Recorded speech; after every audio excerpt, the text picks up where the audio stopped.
ভাইয়ের আমার, বন্ধুরা আমার, হযরত আবু হুরায়রা রাদিয়াল্লাহু তাআলা আনহু হাদিস বর্ণনা করেছেন। নবী করিম সাল্লাল্লাহু আলাইহি ওয়াসাল্লাম বলেছেন, যে ব্যক্তি প্রত্যেক নামাজের পর 33 বার সুবহানাল্লাহ, আলহামদুলিল্লাহ 33 বার, আল্লাহু আকবার 33 বার পড়বে, এখানে মোট 3টি তাসবিতে 99 হইল। কত হইছে? 99 হইল। এই হাদিস গত জুমে আমি 2টি হাদিস বলেছিলাম।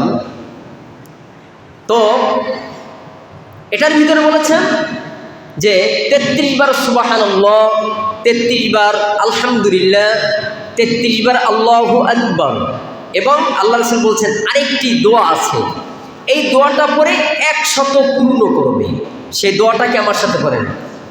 আল্লাহ রাসূল বলেছেন সেই দোয়াটা হলো লা ইলাহা ইল্লাল্লাহু ওয়াহদাহু লা শারীকা লাহু লাহুল মুলকু ওয়া লাহুল হামদু ওয়া হুয়া আলা কুল্লি শাইইন কাদির। সুন্দর হাদিস। আল্লাহ রাসূল বললেন তাসবিহ হলো 99, আর এই দোয়াটা পড়ে তোমরা 100 পূর্ণ করো। সুবহানাল্লাহ, 100 পূর্ণ করো।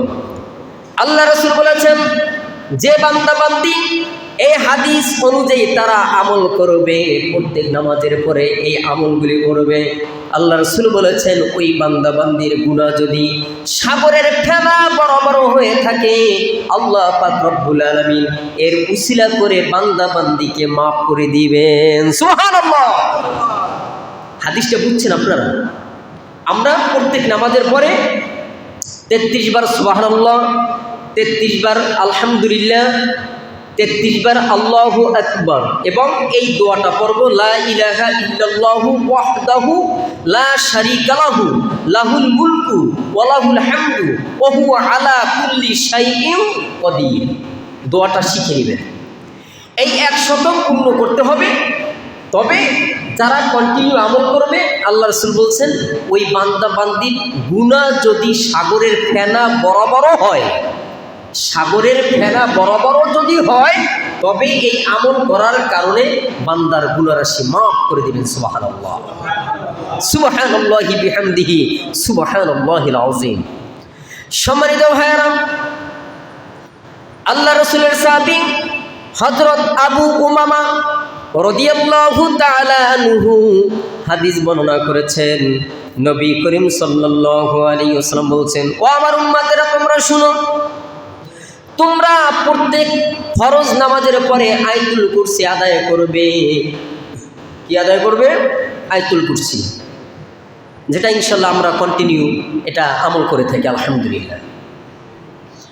আল্লাহ রাসূল বলেছেন তোমরা প্রত্যেক ফরজ নামাজের পরে আয়াতুল কুরসি তিলাওয়াত করবে, এবং তিলাওয়াতকারী সে জান্নাতে প্রবেশ করবে, শুধু মৃত্যু তার বাধা হয়ে আছে।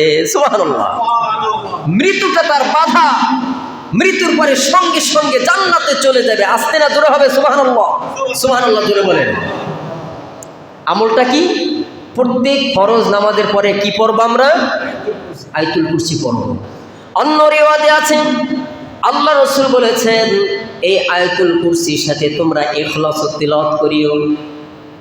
ইখলাসের কথা উল্লেখ আছে যে আমরা কন্টিনিউ আমলটা করে যাব। আল্লাহ রাসূল কত সুন্দর বলছেন, বান্দা ইন্তেকাল করার সাথে সাথে সে জান্নাতে চলে যাবে।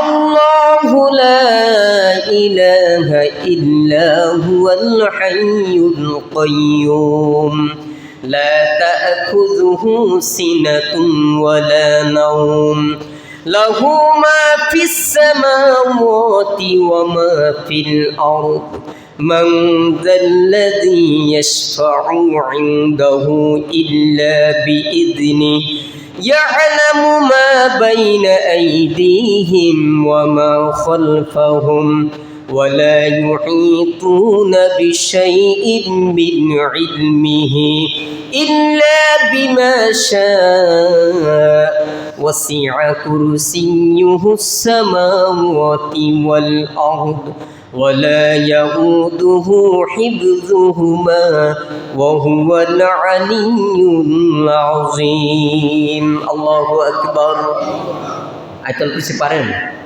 শিখে নেবেন বিশাল ফায়দা কিন্তু হ্যাঁ শুধু বাধা কি মৃত্যু যারা কন্টিনিউ আমল করবে ফরজ নামাজের পরে মৃত্যুর বাধা মৃত্যুর পরে কবর রাখার পরে সঙ্গে সঙ্গে জান্নাতে চলে যাবে আলহামদুলিল্লাহ আল্লাহ তাআলা আমাদের সকলকে আমল করার মতো তৌফিক দান করেন চিল্লাবেন আমিন